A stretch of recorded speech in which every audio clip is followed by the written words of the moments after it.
So guys, okay na. Umpisahan na natin to. Prito na muna natin tong tokwa. Kinote ko na rin pala to sa harinang tinimplahan ko kanina. Ayan na sila. Nakapagsalang na rin ako ng pan. Kaya umpisahan na natin. So okay na guys, pwede natin lagyan ng mantika. Wait lang. So okay na guys, painitin lang natin yung mantika bago natin i-drop yung tokwa. So okay na guys, prito lang muna natin yan. May tira pa dito eh. Basta balikan natin yan mamaya ulit.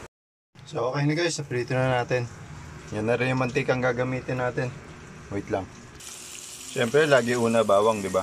Sasangkot ako lang muna yan. Palalabasin natin yung lasa. Susunod natin yung sibuyas. Okay.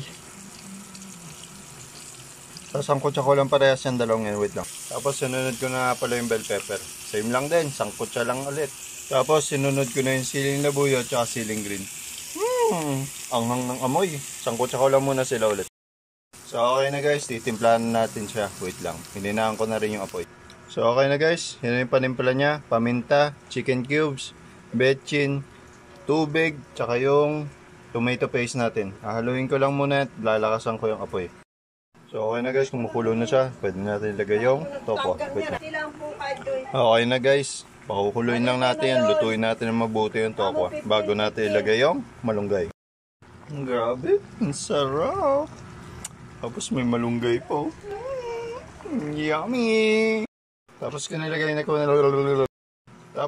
ko na rin pala yung malunggay niya. Hahaluin lang muna natin yan. Pakukuloyin natin ng saglit bago natin sabihin ha.